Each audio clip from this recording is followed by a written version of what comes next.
ꯑꯍꯥꯟꯕꯗ ꯃꯔꯨꯑꯣꯏꯕ ꯄꯥꯎ ꯈꯔ ꯃꯌꯥꯝꯗ ꯊꯝꯖꯒꯦ ꯔꯣꯕꯤꯟ ꯃꯉꯥꯡ ꯈꯣꯏꯔꯥꯛꯐꯝꯅ ꯊꯥꯒꯠꯂꯛꯄ ꯃꯔꯨꯑꯣꯏꯕ ꯑꯞꯗꯦꯠ ꯈꯔ ꯁꯣꯁꯤꯌꯦꯜ ꯃꯤꯗꯤꯌꯥ ꯁꯥꯏꯠ ꯑꯣꯏꯔꯤꯕ ꯐꯦꯁꯕꯨꯛꯇꯒꯤ ꯂꯧꯈꯠꯆꯔꯀꯥꯟꯗ ꯃꯌꯥꯝꯗ ꯊꯝꯖꯒꯦ ꯉꯁꯤꯗꯒꯤ ꯖꯣꯏꯟ ꯇꯧꯈ꯭ꯔꯕ ꯖꯤꯔꯤꯕꯝꯒꯤ ꯑꯣꯁꯤ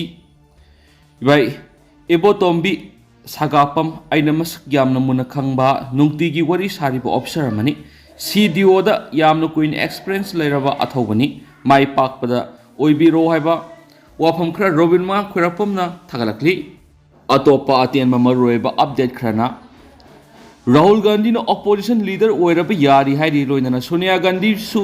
CPPꯒꯤ ꯆꯤꯌꯔꯄꯔꯁꯟ ꯈꯟꯈ꯭ꯔꯦ ꯍꯥꯏꯅ ꯄꯥꯎ ꯑꯃꯅ ꯃꯈꯥ ꯇꯥꯅ ꯄꯜꯂꯤ ꯂꯣꯏꯅꯅ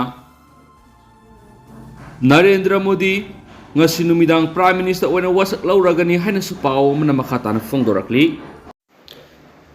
ahanbada panam pausi erigi lakhusaraga maruoibi I pausung miyamda thamjagi ahanbada Manipur thokliba mi simina amadi amang ata singa sigi daite India government pugadabani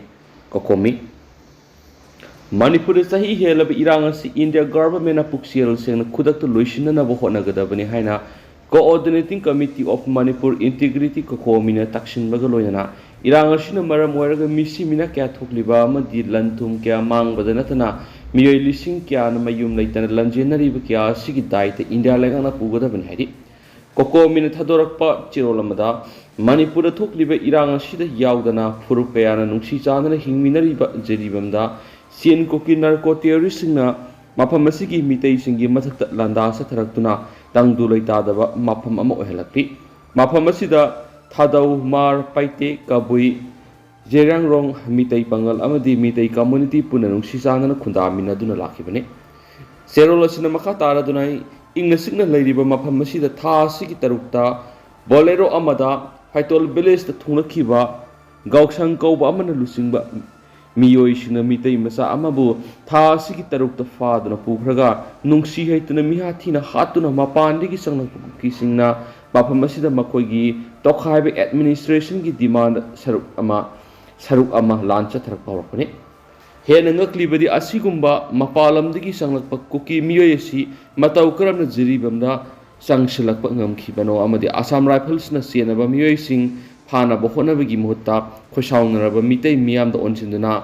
blank fire tawduna miyam tangkaki illegal immigrant community indigenous people singi mathata satharakli thawong asi laingakna karigi thingbu ngamdribano miyamgi punsi amadi lanthum ngakpa haiba laingaki thawdang karaida sakkhre hairi Indo Myanmar border ngak seliba Central Security Force na Manipur gi law and order ngakpagi mahutta makoina ngamkhaida mapalebaki kuki sing free thadunu sangalakpana lamdam asida hena irang kangkat hananaba maram amoirakli India lengana makhoi khutong sabi yengduna proxy war sathari masina lamdam asida tangdu leitadaba phibam am ohelakli handakta Imphal gi international airport ta kuki narco terrorist group ki members in phare haina NIA gi report ta phongdo ki basima tarana la phomthokte maraksida home minister Amit Shah na Manipur thokli irang sibu kanglukki isam samba irang amagum phongdo ki bamadi masida terrorism gi wafam leite ha hiba lebuk thibani hairi Assam Rifles amasum Maharashtra regiment kuki militant singda mateng pangduna Manipur insurgent singda proxy war sathari haibasi handak airport gi fakhiba KNFMC gi thongmi thang hawkip allies Roger phakibasna mek singna takle amadi mahak masa Myanmar gi kuki insurgent group singa loina hingsa gi thawong sing sathaba misakni haiba mek singna takle hairi Taragani Panchub Lok Sabha Mikhal gi mangoinana Amit Shah na phongdokiba wafam taraina la phomthokte ahanbada mahna Manipur thokliba irang asi mapalebaktagi sangsilakpa force ki khut yawi haina phongdoklaga amuk Manipur thokliba irang asi mitay amasum koki furup ani gi marakta thokpa kangloki irang naiki masimangna Manipur sahi helaba lana sigi mangoina mayon thainaba hotnare haiba meksinga takle seolasina makha taraduna Manipur thokliba irang asi India government na kuksiel sengna lusina bo hotna gadabane amadi lana sida amang ata thokiba misimina thokiba punamaki daite India government na pugadabane haiba wapam thambaga loinana lamdam asig yellow mission tumina leibigi matam natre amat oina kholaulauduna yellow mission gi justice phangna bo hotna minarasi haina su phungdorakli atop pawmana Thagalaglava brown sugar nupi lupsing na may thadon manghankhre Khurai Konsam Laikai Apun Manupi Nongpok Lenga Apun Manupi Lup Amasum Apun Manipur Kanba Imalup Ki Kangbuna Imphal East Ki Tuan Ba Mafam Dagi Fagatkiba Brown Sugar Yauba Bell Container Taraganipan Mai Thaduna Mankre Loina Masagi Oizaba Khara Fangnabigi Dama Drug Laloliba Singnasu Masana Kangna Drug Jonbagi Tabak Atugura Tadopio Natravadi Tungda Lakpa Apapata Puma Masana Pugadabani Haina Nupi Lup Ahum Sigi Maikay Digi Section Watamaki Hairibi Nupi Lup Ahum Masina Fagalaba Brown Sugar Yauba Bell Container Taraganipan Ahangba Bell Container Ni Sherins Ani Surup Upu Ahum Amadi Shizinaba Loiraba Diazepam Tablet Ki Strip Ama Ngasi Khurai Konsam Laikai Community Hall Paumi Sigi Mamang Puthokuna Mai Tharaga Mahan Kibani Hairiba Polam Singasi Haukiba Numit Kranigi Mamang Ligi Tuan Mapam Singagi Fogat Kibani Ngasisu Komidoki Mapam Amadigi Brown Sugar Layruraga Lakpa Drug Sava Miama Bell Container Amaga Shirinska Korana Fabangam Kiadi Hiramsigi Matana Khurai Konsam Laikai Apun Manupi Lupki member Nong Thombam Ongbi Radaman Bina Hai Hairiba Drug Singasi Komido Kabai Soyamasum Kairang Muslim area Digi Layrakpani Habis Kamamle Lenga ki mari lenaba authority singnasu drug thingbagi khongjangasi hena mapung fana paikanaba khona minas hainasu apel torkli atopa pawmana mongbo hanba laifamlen gi ira thomni thoram pangthokre ningthau pamhaibagi matamna phumkiba laifamlen ngasigi mirol na kanbagi matam oire WKTL ngasi ingani nini panwa thangju numitagi hawga numit tarani sumna sathagadaba mongbo hanba laifamlen gi ira thomni thoram pangthokre manipur gi ningthau pamhaiba Panba Kumja English Singa Satrika Kunga Taruki Inga Thada Mitay Liningi Ibudo Mapalgi Kubam Pumkiba Laipamlen Ngasigi Mirolna Kanbigi Matam Oidhaina Wasung Kangon Tonghanba Lailup WKTL Gi Lusing Purel Says Nandalana Fondokrep Mongba Hanba Umang Manung Pangtukiba Ira Tawni Eduda Nandalanam Hatanhai Sai Sahum Hena Haikalekat Tamba Pangdana Laklava Mitai Liningi Yamna Marueva Laipamlenasi, Mitai Levaki Maikay Maringak Niba Ibudo, Kaubru, Tangzing, Wang Bren Amadi Marzing, Shem Dringaidigi, Ihan Hanboina, Shem Kibani Haiba, Mitai Puya Larita Mayek Sing Takli. Laipamasida, Tauni Zarabati, Laigi Nukshit Laiba, Turay Iray, Sen Manasing Bahaksangi, Anabakaya Panganungami. Haiba Ipai Pusingna, Hainaram Lavasu, Impal Manunda Laiba, Marueva, Laipamlen Asipau, Kanmangam, the Bigi Figum the Lakli. Mapamasida Ira Tony Pangtuna Hotnara Duda, Mapamasida Laiba, Hanuman Mandiringa, Sel Livasingna, Atimba, Pirakpadigi, Chigaluba Atimba, si Angamatauxingi Kutyaronki, Tangai for the Umangasi. Ira Tony the Yadi, Mitay Lenin and the Yadi have a walk alone that look as in a Takudingi, no Makak Umangasi the Labor Ibudogi, Yataki, but Mapam the Haile Katuna Lakli, Mitagi, Sang level Lepamlenka, no Monomagi Mangshlakli Vashida, Kanara Bohona with the Miam, Asawu Tautang Lomina Shinisu, Apple Toki Amaramdana. Maira sang the Tolagan Pikrana Ludu, Hawksi Shanaduna Matam Lely Vesimera Paibu, Amubakali Tashin Bakasamani. Mayai Kabachinjak Sari Mamadi Yoliba Sing Tingodra Badi Kunai si Laika Takragani Nongpok Lengak Apun Manupilo Maira Sang the Tolagano Pikrana Ludo Hawksi Shanaduna Matam Lely Basi Mera Pai Bibu Amubakali Tashin Magasmane Hana Nongpok Lengak Apun Manupiluki Sirol Amana Fongdoraki Hai Doinana Mayai Kabachinjak Sari Mamadi Yoliba Sing Tingodra Badi Kunai si Laika Takragani Hana Sufongdoraki Lopasigi Secretary Nong Thombam Ongbi Radamani Nathadora Pot Chirolaman Hai Nishana Maram Oeraga, Mami Samdaglava Kunayam Oerakli, Lebaki Asuklu Tanza, the Mio Krana Mayaka, Chinjak Yondu Masamasagi, Takanduna, Kunaya Shibu, like Atahana Vasiliba, Sisu Maru Fong Mutatagi, Matam Oeri. Howzik Tokliba, Taudo Water Kurimak, Mayaka, Chinjak Tigi, Haurak Pangatani, Mayaka, Chinjak Haidaka drug, you Kotanati. Nupa Nupi Patabalisa Asisu Nishama Kalamani, Selna Nupi Vulaga Sananing Mawong the Sanabasiaro, Madu the Yari when the piecing suit Makata Natopino. How's it already but people must see the like I sing the lady by Mera Pai be Medic Clubs and Asopataudan Loviraga, Nishayo Libasadi was singing Mina Hodravadi, Kunai Shik Horakliba, Isai Sukudi Makatana Mutkragani. How's it Samagi Manung Sada Maudra Rumni Mayaka, Sinjak Teleshuri. ꯅꯤꯁꯥ ꯆꯥꯁꯤꯜꯂꯒ ꯏꯃꯨꯡ ꯃꯅꯨꯡꯒꯤ ꯅꯨꯄꯤ ꯑꯉꯥꯡꯁꯤꯡꯗ ꯑꯣꯠꯄ ꯅꯩꯕ ꯂꯦꯞꯇꯅ ꯆꯠꯊꯔꯛꯂꯤ ꯅꯤꯁꯥꯅ ꯃꯔꯝ ꯑꯣꯏꯔꯒ ꯃꯥꯒꯤ ꯅꯨꯄꯤꯕꯨ ꯍꯥꯠꯄ ꯉꯝꯂꯛꯂꯤ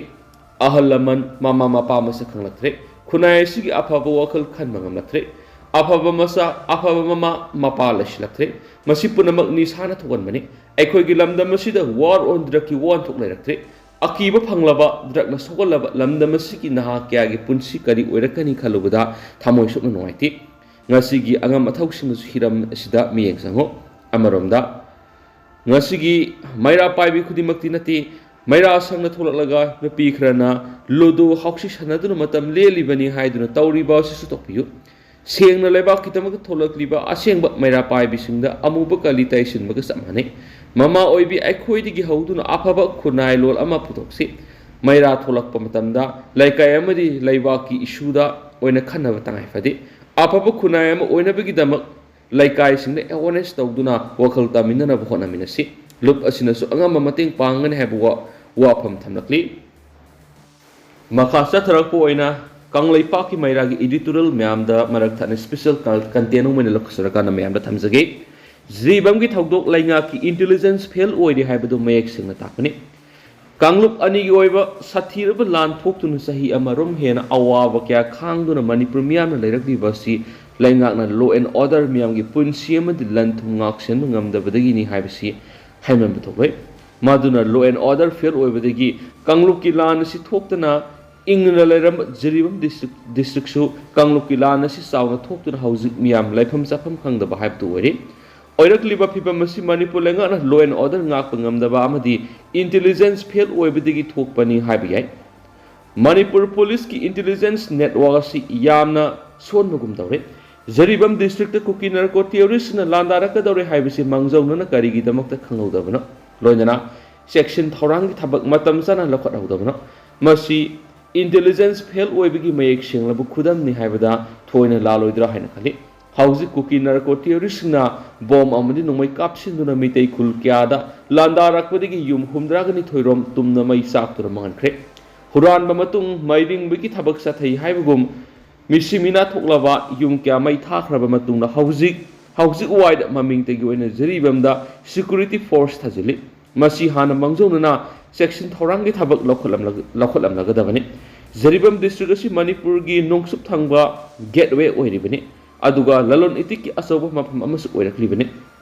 ꯀꯨꯀꯤ ꯅꯥꯔꯀꯣ ꯇꯦꯔꯣꯔꯤꯁꯁꯤꯡꯅ ꯂꯂꯣꯟ ꯏꯇꯤꯛꯀꯤ ꯑꯆꯧꯕ ꯍꯕ ꯑꯃ ꯑꯣꯏꯔꯤꯕ ꯃꯣꯔꯦ ꯕꯣꯔꯗꯔ ꯇꯥꯎꯟ ꯑꯁꯤꯗꯒꯤ ꯑꯍꯥꯟꯕꯗ ꯅꯥꯒꯥꯁꯤꯡ ꯌꯨꯝ ꯃꯩ ꯊꯥꯗꯨꯅ ꯇꯥꯟꯊꯣꯛꯈꯤ ꯃꯁꯤꯒꯤ ꯃꯇꯨꯡꯗ ꯃꯤꯇꯩꯁꯤꯡꯒꯤ ꯌꯨꯝ ꯃꯩ ꯊꯥꯗꯨꯅ ꯇꯥꯟꯊꯣꯔꯛꯄꯗꯒꯤ ꯃꯁꯥꯒꯤ ꯃꯌꯨꯝꯗ ꯍꯟꯖꯤꯟꯕ ꯉꯝꯗꯅ ꯂꯩꯔꯤ ꯀꯨꯀꯤꯁꯤꯡꯅ ꯆꯠꯊꯔꯛꯂꯤꯕ ꯂꯂꯣꯡ ꯑꯁꯤ ꯃꯣꯔꯦ ꯕꯣꯔꯗꯔ ꯇꯥꯎꯟ ꯑꯁꯤ ꯃꯈꯣꯏꯒꯤ ꯈꯨꯕꯥꯝꯅꯨꯡꯗ ꯊꯝꯒꯦ ꯍꯥꯏꯕꯅꯤ ꯃꯁꯤꯒ ꯆꯞ ꯃꯥꯟꯅꯅ ꯑꯁꯥꯝ ꯑꯃꯗꯤ ꯃꯅꯤꯄꯨꯔꯒ ꯐꯥꯎꯅꯔꯤꯕ ꯅꯦꯁꯅꯦꯜ ꯍꯥꯏꯋꯦ 39 ꯏꯝꯐꯥꯜ ꯖꯤꯔꯤꯕꯝ ꯂꯝꯕꯤ ꯑꯁꯤ ꯖꯤꯔꯤꯕꯝ ꯗꯤꯁꯇ꯭ꯔꯤꯛꯅ ꯒꯦꯠꯋꯦ ꯑꯣꯏꯗꯨꯅ ꯂꯩꯔꯤꯕꯅꯤ ꯑꯁꯤꯒꯨꯝꯕ ꯂꯂꯣꯟ ꯏꯇꯤꯛ ꯑꯃꯗꯤ ꯆꯠꯊꯣꯛ ꯆꯠꯁꯤꯟꯒꯤ ꯃꯔꯨꯑꯣꯏꯕ ꯖꯤꯔꯤꯕꯝ ꯗꯤꯁꯇ꯭ꯔꯤꯛꯀꯤ ꯃꯤꯇꯩ ꯂꯣꯏꯅꯃꯛ ꯇꯥꯛꯊꯣꯛꯂꯒ ꯗꯤꯁꯇ꯭ꯔꯤꯛ ꯑꯁꯤꯁꯨ ꯃꯈꯣꯏꯒꯤ ꯈꯨꯕꯥꯝꯅꯨꯡꯗ ꯊꯝꯅꯕꯒꯤ ꯊꯕꯛ ꯆꯠꯊꯔꯛꯄꯅꯤ ꯃꯌꯦꯛ ꯁꯦꯡꯕ ꯈꯨꯗꯝ ꯑꯣꯏꯅ ꯍꯧꯖꯤꯛ ꯆꯨꯔꯆꯥꯟꯄꯨꯔꯗ ꯀꯥꯡꯄꯣꯛꯄꯤꯗ ꯑꯃꯗꯤ ꯇꯦꯡꯅꯧꯄꯥꯜ ꯗꯤꯁꯇ꯭ꯔꯤꯛꯀꯤ ꯃꯅꯨꯡ ꯆꯟꯅ ꯂꯩꯔꯤꯕ ꯃꯣꯔꯦ ꯕꯣꯔꯗꯔ ꯇꯥꯎꯟ ꯑꯁꯤꯗ ꯃꯤꯇꯩ ꯑꯃꯠꯇ ꯆꯪꯕ ꯉꯝꯗ꯭ꯔꯦ ꯃꯤꯆꯝ ꯃꯤꯇꯩꯗꯤ ꯂꯥꯏꯔꯗꯅ ꯆꯤꯞ ꯃꯤꯅꯤꯁꯇꯔꯗꯒꯤ ꯍꯧꯔꯒ MLA ꯃꯤꯅꯤꯁꯇꯔ ꯐꯥꯎꯕ ꯆꯪꯕ ꯉꯝꯗꯗꯨꯅ ꯂꯩꯔꯤ ꯃꯗꯨꯅ ꯃꯅꯤꯄꯨꯔ ꯂꯩꯉꯥꯛꯅ ꯂꯩꯉꯥꯛ ꯁꯥꯁꯟꯒꯤ ꯊꯕꯛ ꯇꯧꯕ ꯑꯁꯤ ꯃꯃꯤꯡꯇꯒꯤ ꯑꯣꯏꯅ ꯇꯧꯕꯒ ꯆꯞ ꯃꯥꯟꯅꯔꯦ ꯑꯁꯥꯟꯕ ꯃꯤꯠꯌꯦꯡ ꯌꯦꯡꯗꯨꯅ ꯃꯔꯩꯕꯥꯛ ꯃꯅꯤꯄꯨꯔꯗ ꯀꯅꯥꯅ ꯂꯥꯟꯗꯥꯔꯛꯀꯅꯤ ꯀꯅꯥꯅ ꯃꯅꯤꯄꯨꯔꯒꯤ ꯑꯄꯨꯟꯕ ꯁꯛꯇꯝ ꯊꯨꯒꯥꯏꯔꯛꯅꯕ ꯍꯣꯠꯅꯔꯛꯀꯅꯤ ꯍꯥꯏꯕꯁꯤ ꯀꯔꯤ ꯑꯃꯠꯇ ꯃꯥꯡꯖꯧꯅꯅ ꯈꯪꯕ ꯉꯝꯗ꯭ꯔꯦ ꯁꯦꯀ꯭ꯌꯨꯔꯤꯇꯤꯒ ꯃꯔꯤ ꯂꯩꯅꯅ ꯏꯟꯇꯦꯂꯤꯖꯦꯟꯁꯀꯤ ꯀꯥꯡꯕꯨꯅ ꯁꯧ ꯁꯥꯗꯨꯅ ꯂꯩꯔꯤꯕ ꯍꯤꯔꯝ ꯑꯁꯤꯒꯤ ꯃꯇꯥꯡꯗꯗꯤ ꯎꯅ ꯃꯤꯠ ꯇꯥꯡꯕ ꯇꯥꯅ ꯇꯥꯅ ꯄꯥꯡꯕꯒ ꯆꯞ ꯃꯥꯟꯅꯅ ꯂꯩꯔꯤ ꯍꯥꯏꯕ ꯌꯥꯔꯦ ꯃꯁꯤ ꯃꯅꯤꯄꯨꯔ ꯂꯩꯉꯥꯛ ꯑꯗꯨꯛꯀꯤ ꯃꯇꯤꯛ ꯁꯣꯟꯕ ꯃꯃꯤꯡꯇꯒꯤ ꯑꯣꯏꯅ ꯂꯩꯕ ꯃꯔꯩꯕꯥꯛ ꯃꯅꯤꯄꯨꯔ ꯅꯨꯡꯁꯤꯗꯕ ꯃꯤꯑꯣꯏꯁꯤꯡꯅ ꯂꯩꯉꯥꯛꯂꯣꯏ ꯑꯣꯏꯗꯨꯅ ꯂꯩꯉꯥꯛ ꯁꯥꯁꯟ ꯇꯧꯕꯗꯒꯤ ꯊꯣꯛꯄꯅꯤ ꯍꯥꯏꯕꯗ ꯍꯦꯃꯟꯕ ꯊꯣꯛꯂꯣꯏ ꯃꯔꯝ ꯑꯗꯨꯅ ꯍꯧꯖꯤꯛ ꯃꯅꯤꯄꯨꯔ ꯂꯩꯉꯥꯛꯀꯤ ꯏꯟꯇꯦꯂꯤꯖꯦꯟꯁ ꯐꯦꯜ ꯑꯣꯏꯕꯗꯒꯤ ꯖꯤꯔꯤꯕꯝꯗ ꯊꯣꯛꯂꯤꯕ ꯀꯥꯡꯂꯨꯞ ꯑꯅꯤꯒꯤ ꯁꯥꯊꯤꯔꯕ ꯂꯥꯟ ꯑꯁꯤ ꯑꯊꯨꯕ ꯃꯇꯝꯗ ꯂꯣꯏꯁꯤꯟꯅꯅꯕ ꯃꯇꯤꯛ ꯆꯥꯕ ꯁꯦꯀ꯭ꯌꯨꯔꯤꯇꯤ ꯐꯣꯔꯁꯁꯤꯡ ꯊꯥꯖꯤꯟꯗꯨꯅ ꯂꯝꯍꯦꯟ ꯇꯨꯍꯦꯟꯕ ꯀꯨꯀꯤ ꯅꯥꯔꯀꯣ ꯇꯦꯔꯣꯔꯤꯁꯁꯤꯡ ꯖꯤꯔꯤꯕꯝ ꯗꯤꯁꯇ꯭ꯔꯤꯛꯇꯒꯤ ꯁꯤꯠ ꯅꯥꯟꯅ ꯇꯥꯟꯊꯣꯛꯈꯤꯅꯕ ꯂꯩꯉꯥꯛꯅ ꯂꯧꯈꯠꯐꯝ ꯊꯣꯛꯄ ꯊꯕꯛ ꯑꯗꯨ ꯂꯧꯈꯠꯄ ꯆꯨꯝꯒꯅꯤ ꯍꯥꯏꯕ ꯀꯪꯂꯩꯄꯥꯛꯀꯤ ꯃꯩꯔꯥꯒꯤ ꯏꯗꯤꯇꯣꯔꯤꯌꯦꯜ ꯃꯦꯝ ꯁ꯭ꯄꯦꯁꯦꯜ ꯀꯟꯇꯦꯟ ꯑꯃ ꯑꯣꯏꯅ ꯃꯌꯥꯝꯗ ꯃꯈꯥ ꯇꯥꯅ ꯊꯝꯖꯔꯤ ꯃꯈꯥ ꯆꯠꯊꯔꯛꯄ ꯑꯣꯏꯅ India lengan Manipur gi saktam kai handana madi miyam ngak sendno thamang ngamdrabadi India da pullubi ki wantuk laigini thajade Jaisandra Konthaujam Ipa ipu gi ikheng na lamba iraibak iramdam thugai na banga sisu umaru kundri Sin koki narco theories na Manipur apun bagi saktam thugai na nong makang na sangsilak dibasi mang na phabu manglu no India lengan na yong na tan yen bagi thawong sa tharaglabdi pre-major gi status talaglo heningai leiti haina June taraga nipan observation committee gi chairman su oiriba UCM gi president Jaisandra Konthaujam na phongdokre wafam asi observation committee asina lakhaduriba kungo humdoi suba Digate June uprising and unity day gi thorom ga mangoinana athawa singi yatapam oiriba kekrupat ki akoiba sitcheng gi phibam yengsiladuna pawmising na mangna phongdokhibani Pawmising da Jaisandra Konthaujam na hai tha sigi sisataraga nipana pangthokkodoriba kungo humdoirak suba The Great June Uprising and Unity Day thorom gi mangoinana kekrupat leiba athawa singi yatapam oiriba mafam sigi akoiba da sitcheng gi thabak pekhat pahore Haukiba kumja English singaniga amagi June taraga marida NSN IM amadi ida lenga anigi marakta satharakwa 6 pair agreement gi sharu ama oina Bangkok to tawna kiba 6 pair agreement da without territorial limit aiba wafam yorakpadigi miyam gi akanba ihaw malaki ihaw aduna maram oiraga 6 pair agreement gi without territorial limit aiba wafam adu lakhokibani haidi mana maka taradun hai Manipur apun magi saktam na ngasisu singnarakpagi thabak singdi adumak leptana thengnari June taraga nipan observation committee na leiringaida Manipur gi apun magi saktam thugai bai bisi khak oithokbai ngasisu chin kuki narco terrorist na Manipur gi apun magi saktam thugai na ba nomakang na sa tharakliba si oithokani haiba mangna phawba mangnu no loinana India da Manipur na merge tawkhiba tin khiba sikumja English ngamaga sumapan ga nifuga mapan nani India lengang na Manipur gi saktam kai handana madi miyamu ngak siendno thamang ngamdrabadi India da pullubi ki wanthuk laigani thajadi India lengang na yong na tan yen gi thawong sa tharaglabadi Manipur miyam na pre-merger status talagoi haningai leiti maramasina India amadi state lengang na Manipur gi puari masakhang na thawak pangtok kusungani masina taduna miyam gi apam gi wangda thabak toroglabadi observation committee gi maikei digi sapsana thengnagane ki Ado hausi ko di miyam pau sumatang sa lusinjarage masum miyam puna na update ngai mina sa channel sige maikei digi sumyang imaphamda makata na thamjari